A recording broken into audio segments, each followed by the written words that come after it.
so lucky to have an amazing leader and an innovator in the circular economy, Professor Veena Sahajwalla.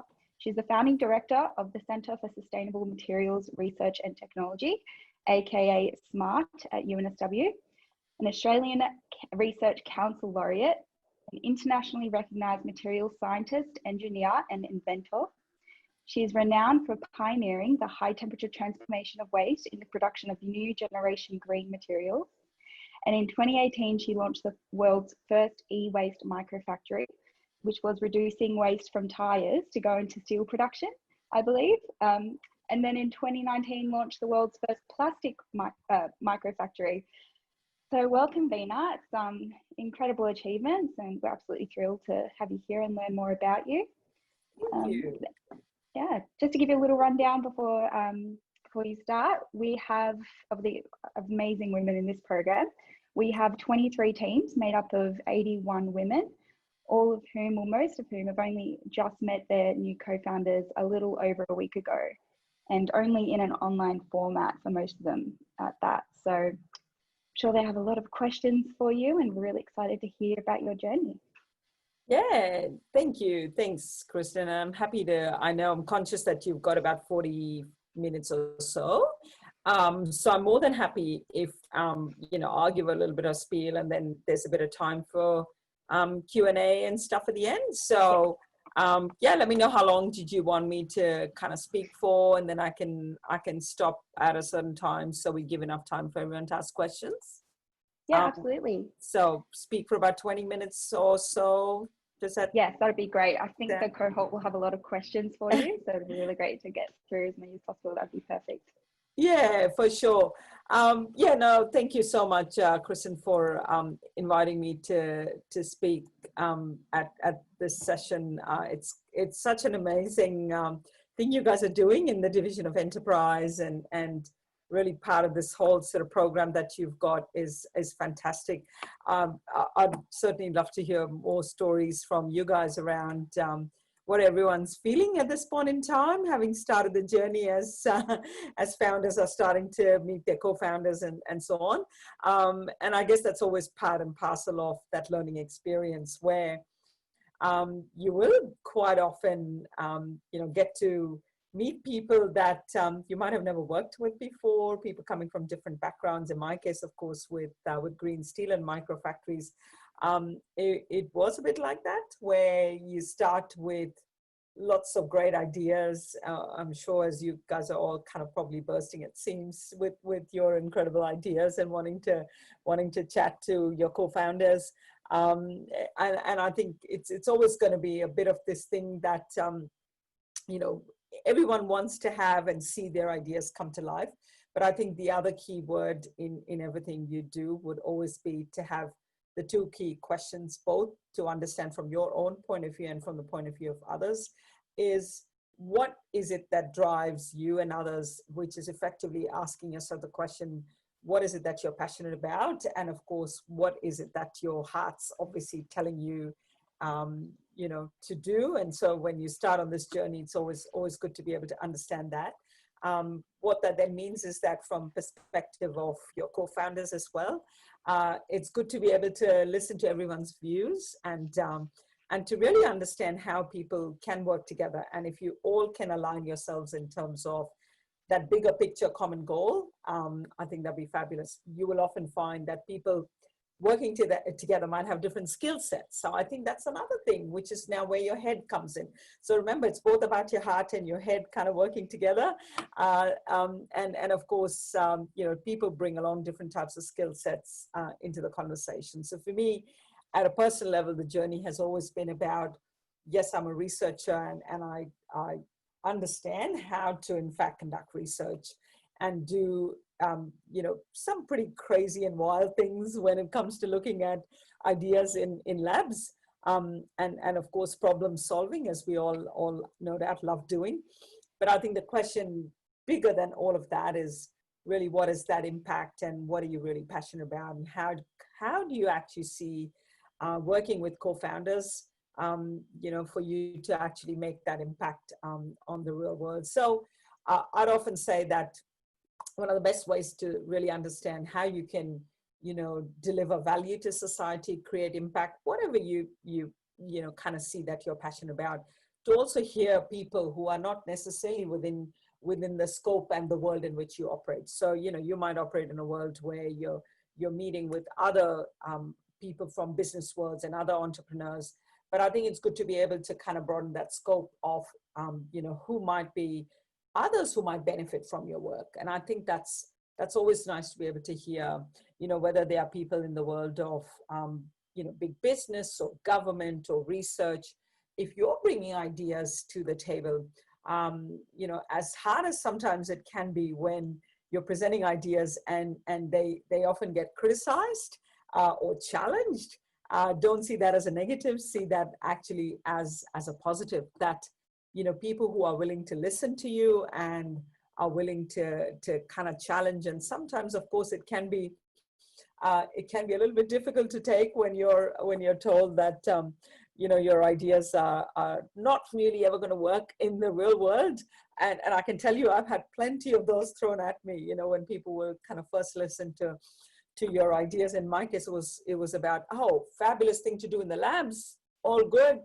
But you know what, in the real world, this is never going to work. And so I think often when you get told all of these things, it's always good to be able to, I guess, not take on the mode where you want to automatically, your instinctive feeling is you want to defend your ideas. I think the first thing I would say is that, go about hearing criticisms, as hard as they are to take. I think when people kind of throw these challenges at you or are putting up what might be seen as criticisms, don't see that as a negative. So for me, I remember in some of the early days, probably about more than a decade ago, when I was first sort of presenting the whole idea of green steel at an international conference.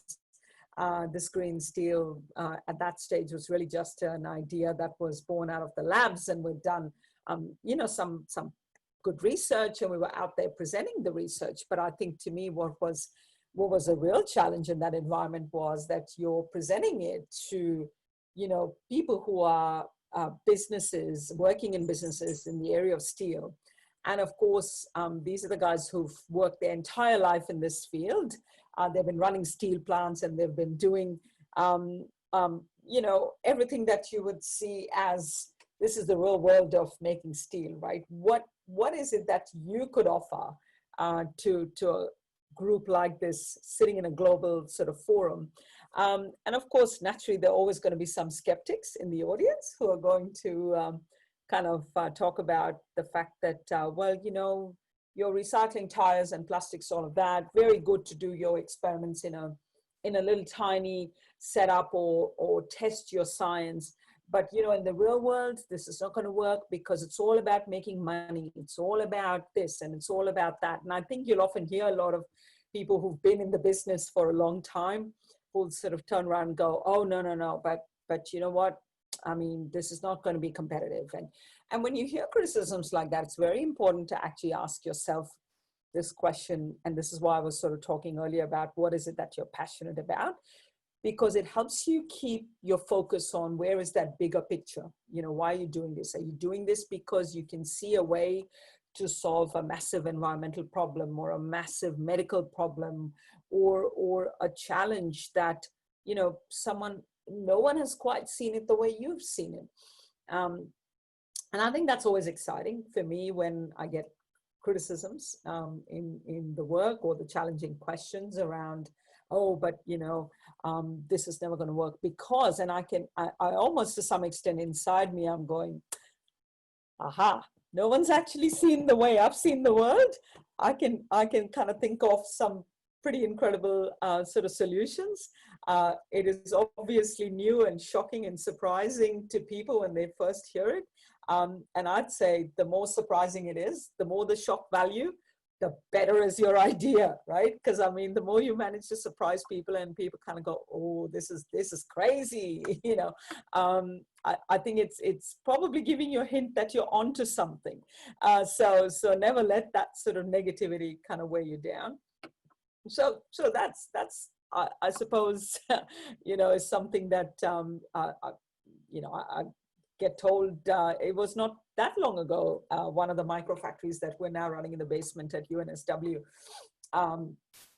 we had a major, commerce sector, and I'm not obviously going to reveal the name, who sort of, sat there and worked with our numbers, my colleagues and I from the SMaRT Center, and said, oh, this just doesn't make any business sense. This just doesn't make any economic sense, You really have to go back and rethink. And we're like, no, we think it makes sense, because what we're talking about is offering an alternative solution to an existing problem, where our solution is going to be environmentally a lot better because it's made out of 100% recycled plastics, and it performs as good as a lot of the traditional materials. So for us, we had done the science in the labs. We said, okay, well, how are we going to overcome this? We had started to do a lot of the work ourselves in terms of the scientific test and pilots.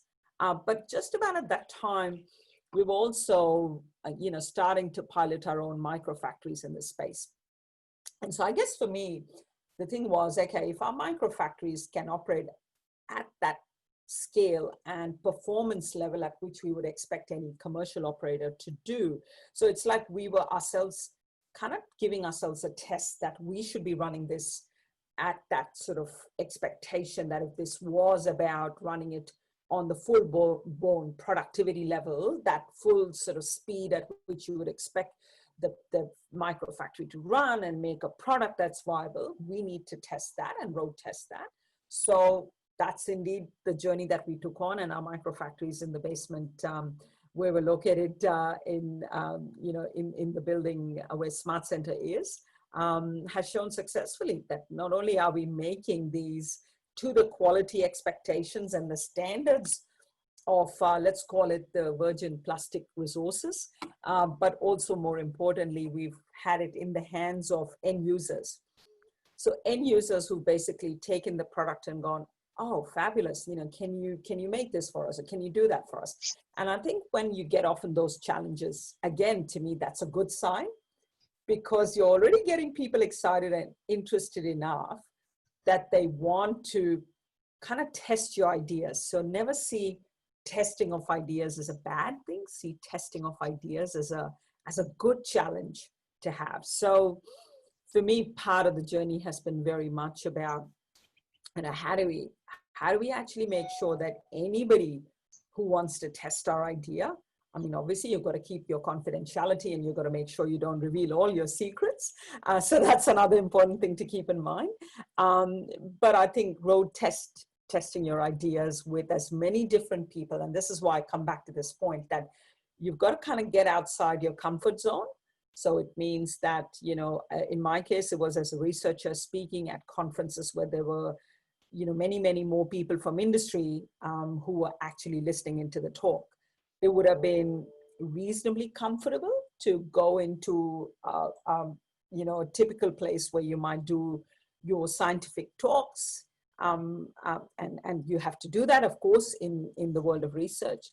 But in addition to giving scientific talks, it was also important that, in my case, was about speaking at world-leading industry forums. And that was a real test, because, of course, when you've got all these professionals from industry who are gathered in one place, and have worked their whole life in this particular sector, will throw a lot of difficult questions at you. And they're going to be questions that in some instances you may not be able to answer.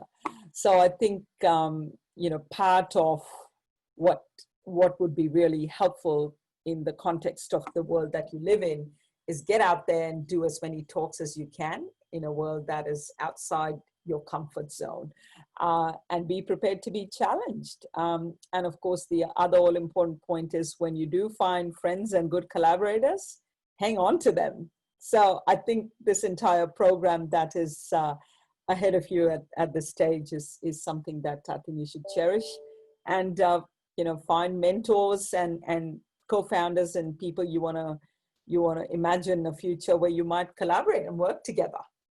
So I think it's a fabulous opportunity. But at that, Kristen, I'll leave it there and see if people want to engage in a in a chat. Happy to answer questions. Cool. We do have a few, so I'll start with. Okay, so Rose Valari is interested in early starting up advice because your business seems so well developed and you're such a game changer. So just any advice for these starting out entrepreneurs? No, it's, I think we all go through that phase in life where you're kind of starting out in different ways, if I can put it this way, right? Yes, you can be somebody who's starting out on a journey where it might be a research journey, but then you might go, wait a minute, I've done the research, I've proven my ideas, in my own comfort zone, like we were talking about before. But I think the other element, all important element, of course, with that journey of commercialization and journey of taking it out into industry can be something that you're kind of looking at and talking to people who are not necessarily in the normal zone in which you might operate, right? So it could be, I mean, for example, in our case, we get approached by,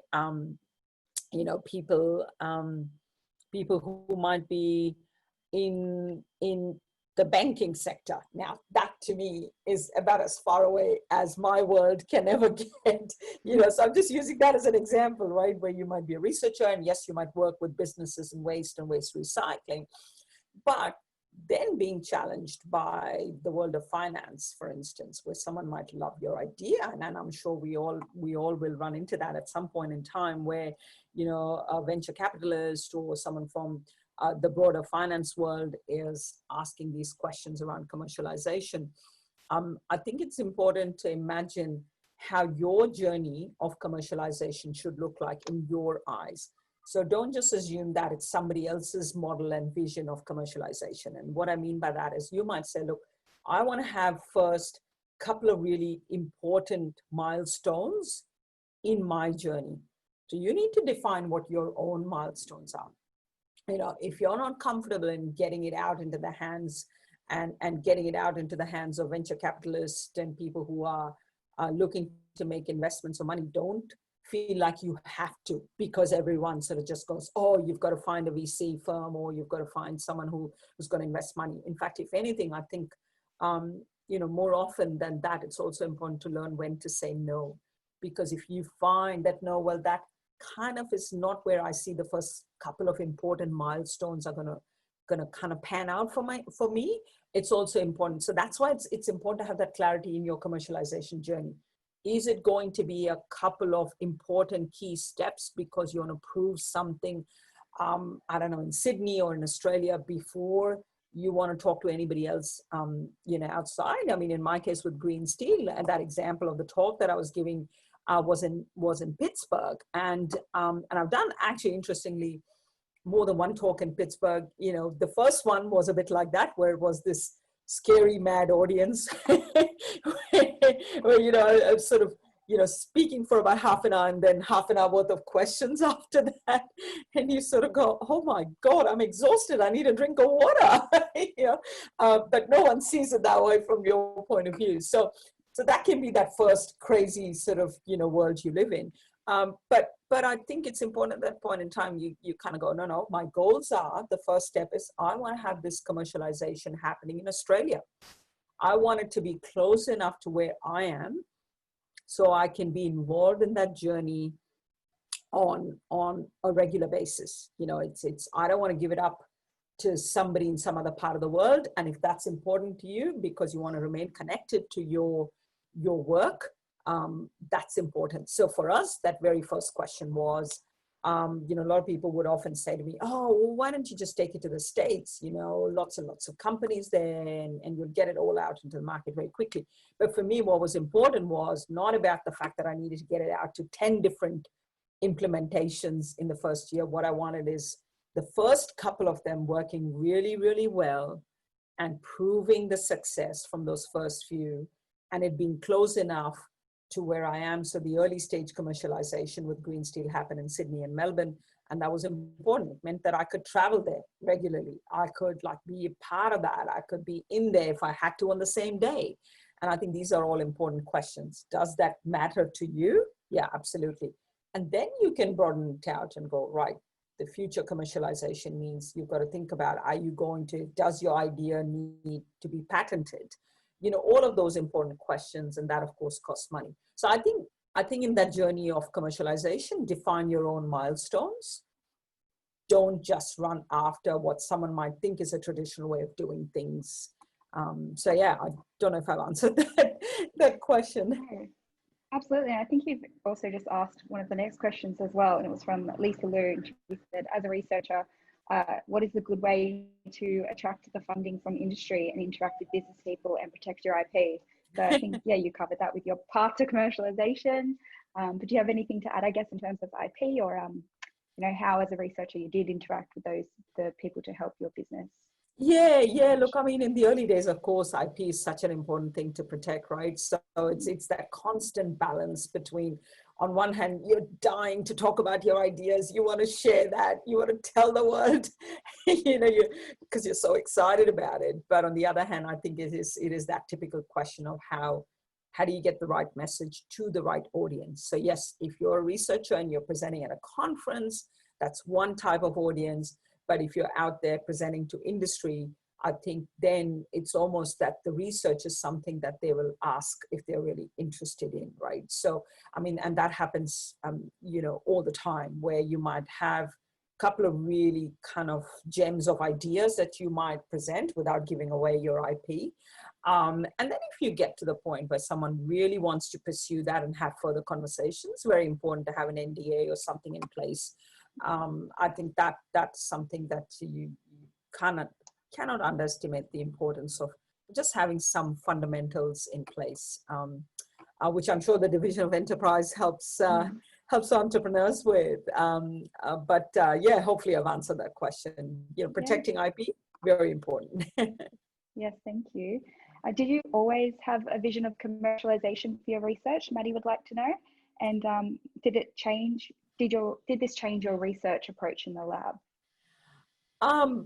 You know, I actually always kind of had at least that, shall I say, that passion. You know, I was talking about earlier about the fact that in my world of recycling waste, plastics and tires and electronic waste and all the things that we do, was something that you know, was really important to me in the work that mattered to me, and that I felt it was important for me to achieve those goals and milestones and outcomes. So I think, again, when we talk about commercialization, it was very much part of that journey, that yes, recognizing that it may not happen on day 1 and day 2 and day 10, maybe it's the day 100.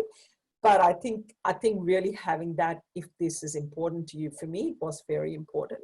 That I was never going to be happy with just doing something and proving a scientific idea, as we did. And in fact, in the early days, you know, a lot of the science won awards and prizes, and that was great. But that was never going to be enough for me. It was very much, yes, let's use that as a platform to then engage with businesses, to kind of use that as a way to say, hey, we've done some fabulous research. What we would like to do next is, you know, kind of see our way towards commercialization. And sometimes the obvious answer is not the right answer. You know, so when people asked, oh, so it's recycling plastics and tires, you working with people in the business of plastics and tires? And actually the answer was no. We were actually working in that particular case with, you know, industries, manufacturing industries like steel makers, and now we're working with manufacturers in plastics and ceramics for our glass and plastics recycling. So we were not working with people in the world of recycling tires at all.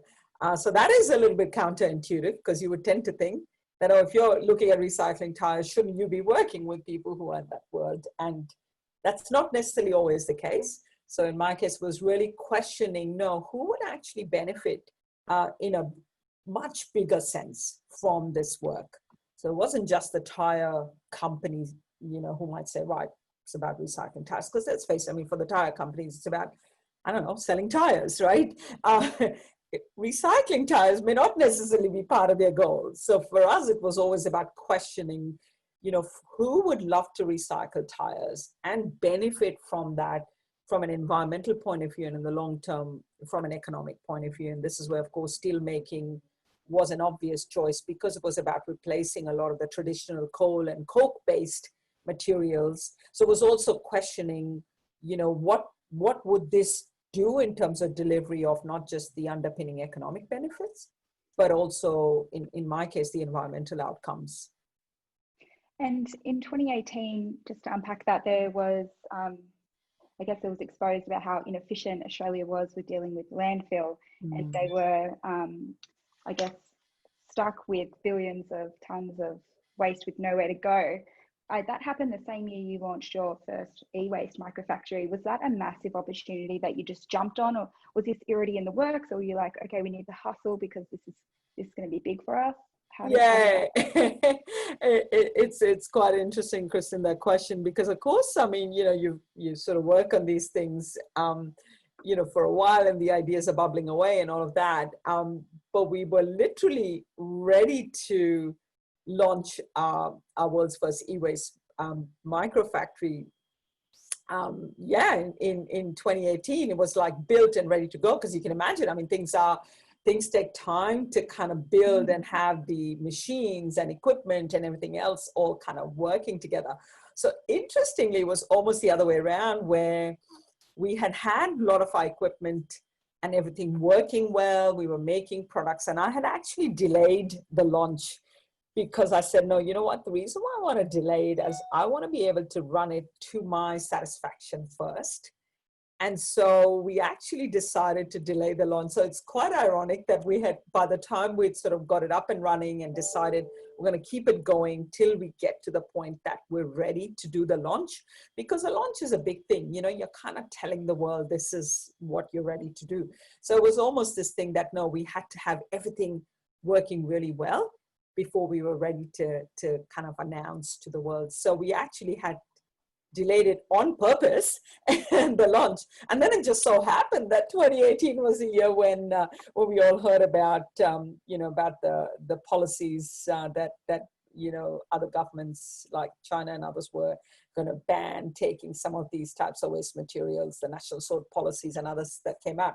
So, I mean, it was actually a coincidence, you could say, that that happened that year, but we were probably ready to do our own launch well before that happened. And what advice could you give students if they're working on research-based ideas and require lab access and technical knowledge on the subjects and ideas that they're working on? What would you advise them to do if they don't really have a background in that, but still a passion to develop something? I think that's a good question, you know, because I think you're absolutely right. You know, ultimately, that's really the best part about finding collaborators. You know, I was talking about collaborators, people you can work with. And I guess for me, yes, even though I have my labs and I have my Microfactory, but for me, the collaborators are people in industry, right? So at every step in your life, when you're looking at who are the right people at that point in time to collaborate with, I think it's also going out and being proactively kind of looking at who might be those ideal collaborators, and looking at how that partnership could be a genuine partnership that could work well for both parties. So it's got to be like any other partnership. You know, you've got to be prepared to, I guess, put in the hard work, but whoever you're choosing as your collaborator also has to kind of see that this is something that they really want to do. So I think finding the right collaborator is going to be a really important step. Absolutely. And what a better place to do it than UNSW? You've got the best totally. Knowledge exchange researchers in the world. So yeah. Okay, so Diane Ewan has a question about, I guess, trying to avoid going back to the tossing out their ideas because they faced some feedback that means they should pivot. So what steps or advice could they implement early to avoid, you know, meeting naysayers as you did, but, you know, not just chucking it out and throwing it in the bin and starting again, but, you know, keeping track of it along the way so that doesn't happen. Yeah, no, I think, again, very important question, because yeah, we all will meet naysayers and skeptics. I think for all of us, it's important to bear in mind that if you've done your own homework and if you've been working away and you've really had all your prep work done, whether it is the prep work in theory or in finance or in practice or whatever elements you have to look at. I think to me, it's going to be important that at a personal level, that's important for you to, as they say, do your own homework. And of course, and you should be able to offer to your potential partners and collaborators and people the opportunity to say, okay, if you are skeptical about it or if you don't believe in it, tell me exactly what you think is wrong with it. So don't just kind of have it brushed off as, oh, well, that's it, it's never going to work, right? But I think in a way, use that as a platform to have a conversation and go, okay, well, because if you then start to have a meaningful conversation, you may well find that perhaps the person does have a point, that they are challenging you on something that you may not have thought about, rather than at a superficial level, just kind of throwing it away and chucking it away. Use that as an opportunity to really get into having a much more deeper and a sophisticated and a meaningful discussion and a conversation, which I think is often in the first step when someone's critical, you kind of don't do that. It's okay to not do that in the first conversation, but have a follow-up discussion and maybe find out what someone's concerns could well be. So yeah, no, totally. I would say don't dismiss of your own ideas. If you're really confident in what you've done, kind of go back and create a list of all your important points. Go into a conversation really fully prepared is what I'd say.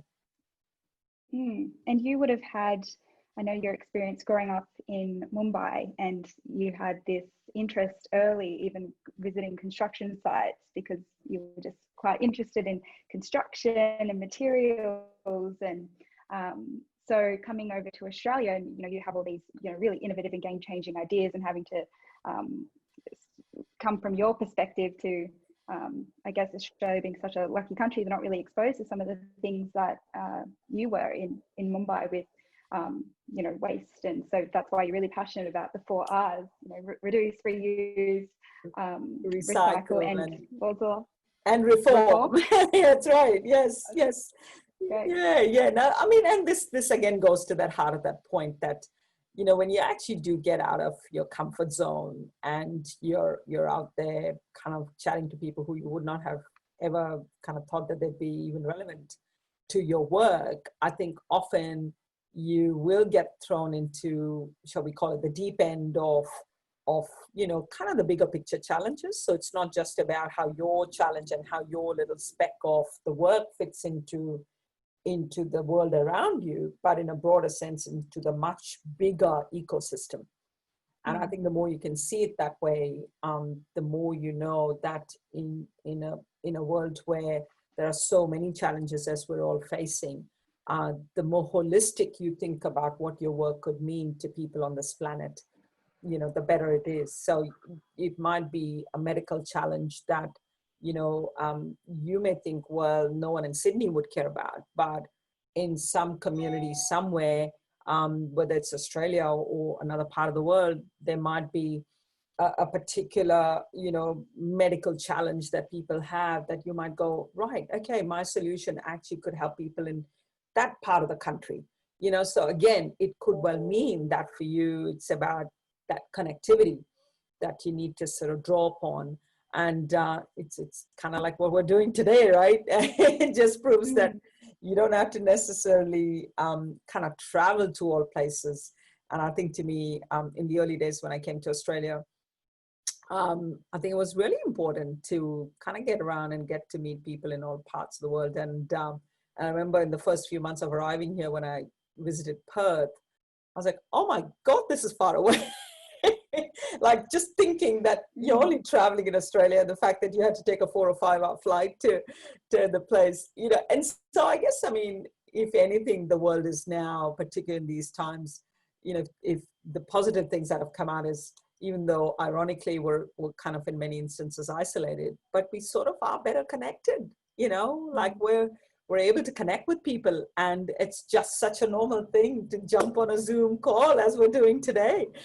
So I think to me, it's always a good thing if you can, be proactive and kind of see how your work might be of interest to people in different parts of the world.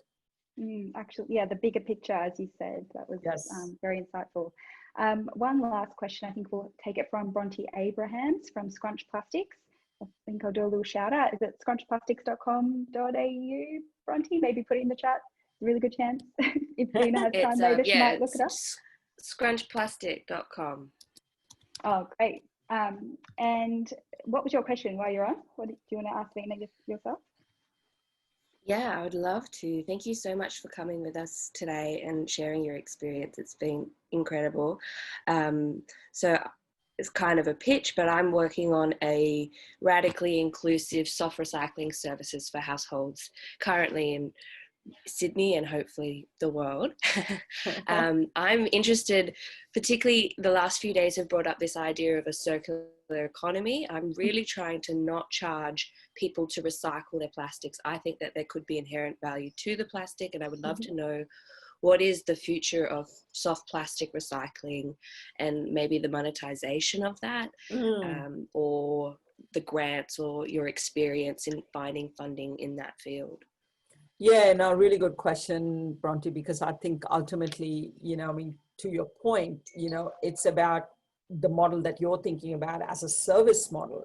So, not every business has to be about making something, right? I mean, in your case, if you're thinking about here's a service that you could be providing to people, everyone knows how difficult it is. And we all have our favorite pet hates of our soft plastics that we kind of go, oh my gosh, you hate to throw that away, or, people tell you, oh, that can't be recycled or whatever. And I think to me, part of that, ability to be able to say, look, as a service, model, perhaps if that's what you're thinking about, applying to grants like EPA or whatever might be about ultimately creating innovation in how you then bring that service to life, right? So, it may well be that you might sort of choose to perhaps say partner with SMaRT Center, right? There you go. I've given my own plug-in and said we're both kind of plugging to each other, right? But I guess this is the point, right? I mean, we might be experts in understanding how you recycle and have our microfactories do recycling.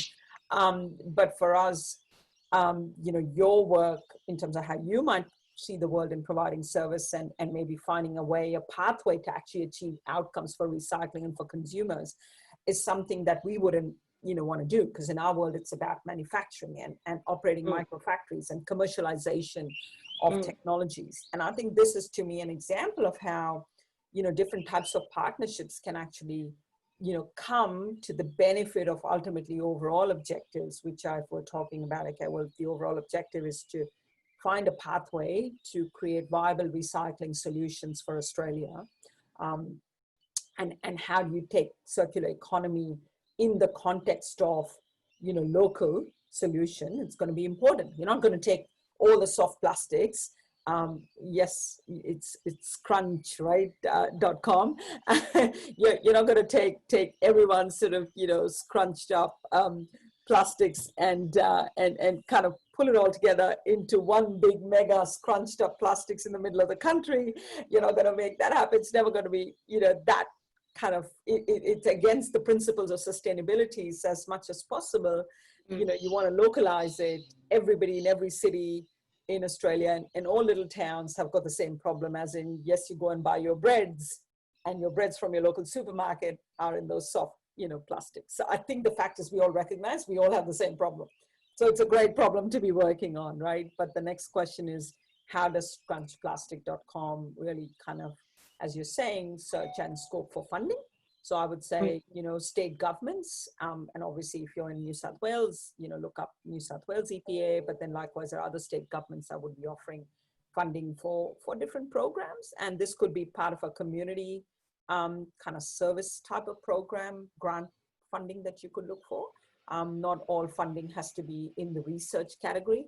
There are research, there are technologies, there are commercialization, but there are also programs that are in the space of community and education and awareness campaigns. So you could be looking at and funding in that way to get the ball rolling, to kind of start something.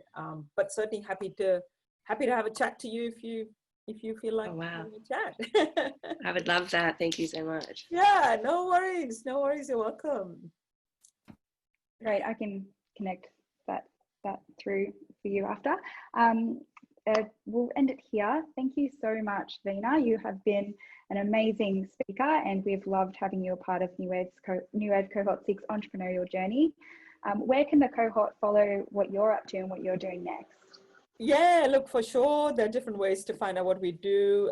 Certainly, I'm on LinkedIn under my name, and also my Twitter handle is just my name, Veena Sahadgewallah. So if people want to, I guess, see what's happening in my world, I guess things are always up on Twitter. Our team is very actively sort of getting, lots of exciting things that we do in the SMaRT Center out on Twitter. So it's just Veena Sahadgewallah, so people can search on that, and then lots of cool videos. UNSW website, SMaRT Center, so smart.unsw.edu.au. So SMaRT Center's been a pretty cool place for us to upload videos and just things that we've been doing. So absolutely, love to have more people get excited about the world of recycling. Great, thank you. Absolutely, we do. We will. Yeah, I think everyone here will go away with that message. Like, what can we do in the collective to help this, and everyone can do their bit. Yeah, absolutely. And don't ever underestimate the power of doing things locally. And no matter what business you're in or what you're trying to set out there, like just harness your local network. There could just be people who are in your city you've known for your whole life, but you've never really seen them as people who you'd see them as business collaborators or mentors, or the friend who you run into in the coffee shop in the mornings, right? So I think, to me, you can see people in your everyday lives who actually, the further they are away from your work, the more you kind of test your ideas with them, you'll get that instant sort of feedback. So I think the power of local and collaboration is important.